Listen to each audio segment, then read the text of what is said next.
So anyway, I was having a chat with my mate the other day, and we were talking about this whole idea of extremes. Like when you go out and you go to extremes. You drink too much, you sleep with too many people. You're a thrill seeker, or whatever. This kind of hedonistic idea of just wanting constantly to need this like fun party kind of lifestyle stimulation, right? And then on the other hand, I was saying to him, you've also got this, the other extreme, where you've got like this ascetic way of life, where there are people abstain from drinking, abstain from sex or anything inverted commas that's perceived to be fun or enjoyable, in the pursuit of doing things that they feel that they ought to be doing, for the purposes of following some kind of like faith or sincerity within themselves and so on, and becoming quite Puritan. So on the one hand, you've got this one extreme of where people are going out, drugs, sex, alcohol, partying, constant needs to be validated, recognised, seen, which is the reason why so many people are taking selfies right now. When you go out, wherever you go, everyone's taking a selfie or taking a group shot because they want to feel like they're included, they want to feel like they're valued and meaningful, and they're attached to this whole scene. And the party scene, the whole idea of being out there. And you see all these people and they're constantly on it, trying to get attention and so on. And then at the other side, I've seen a lot of people just just really trying to abstain. I don't want to have sex before I'm married. I don't want to drink, and I'm a virgin or whatever, and all this kind of thing. And these things are great, maybe to some degree. But the problem is, I've never met anyone who is either a hedonist or a Puritan who's locked themselves away in some place, without any access to things and living a very frugal, very basic kind of way of life. I've never met any of those people who are in either extreme who's happy. And you know why I've never met anyone like that who's happy? Because they aren't. And it's impossible for someone to be a hedonist or a Puritan and be happy, truly happy. They might on the outside be able to fake it a little bit and give the other people impression that they are, but they're not deep down inside. You can see it etched on their faces when they're out, those hedonists out drinking and partying and getting smashed and messed up. There's a big smile, but underneath it you can feel a sense of sadness and lacking, as though people are just lost and doing that because they're lost. And then the other side of the coin, you meet someone who's like, yep, I'm fine, I'm not drinking, I'm not having sex, I'm doing all these things just on my own, being very, very frugal, abstaining from lots of stuff. And they come across as being very serious and hard, and there's no colour, there's no life in there, there's no joy. And so the point I'm getting at is, if you're attaching to either one of those extremes, it's impossible, as I said before, for you to be happy. It just doesn't work.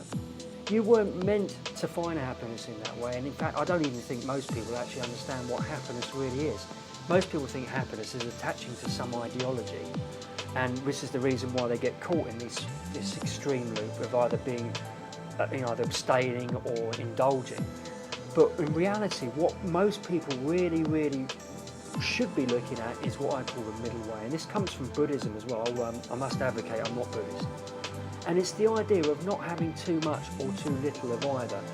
Not indulging too much, not abstaining too much. But most importantly, not attaching to any of those things either. I mean, what I mean by attaching is really wanting them or needing to be like that. Wanting that state, needing to be like that. As soon as you want or need something, you're attaching to it. And you set yourself up in what I call a paradox tangle, because the dilemma is, if you're attaching to one, at some point you're always going to experience the other. Do you ever remember like kids who were at school whose parents were like super strict on them and said, "Oh, Dave, you can't do this, you have to be a really good boy." And as soon as they left school and they were on their own, they went completely like wild children at university, got smashed up, messed up their degrees, had to redo their whole 4 years and so on. You met people like that? Or the other extreme, where you had someone who was like super party animal, super crazy kitten or whatever, when they were like at high school or university because their parents were like super liberal with them. And as soon as they graduate, they become all serious and, getting a wife and 2.4 children and so on, and then suddenly become these kind of like super ultra serious people that no longer want to indulge in anything that's enjoyable. I look at that and think in disbelief, do these people really understand what they're doing to themselves consciously? I don't think so. I think most people are so unconscious about it that they just buy into that and they think, well, this is how I'm going to be happy. And then it takes them a few years to realise that actually being like that isn't going to make you happy. The middle way is like the Goldilocks and the Three Bears story, if you like.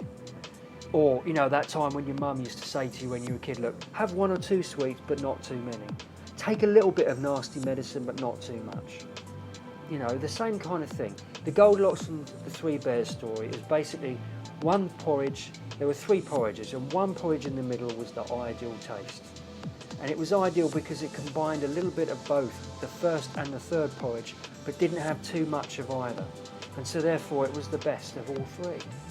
So on balance, if you really want to have a balanced life that you can call inverted commas happy, I really don't like the word label for happy anyway, because it's, you know, it's misleading. But if you really want to use the label happy, you need to find a balance. And a balance is to do with things like indulgence and abstention, but it's also to do with a balance between attaching to things and not attaching to them, or abstaining from them rather. I think not attaching is, you know, a different thing, but a balance between attaching and abstaining, because abstaining means that you're just pushing away and ignoring stuff, but non-attachment, which I wanted to get to really earlier, is essentially appreciating whatever it is that you're presented with, but not actually needing or wanting it, or ego-orientedly attaching to it to the point where you think your whole effing life depends on it.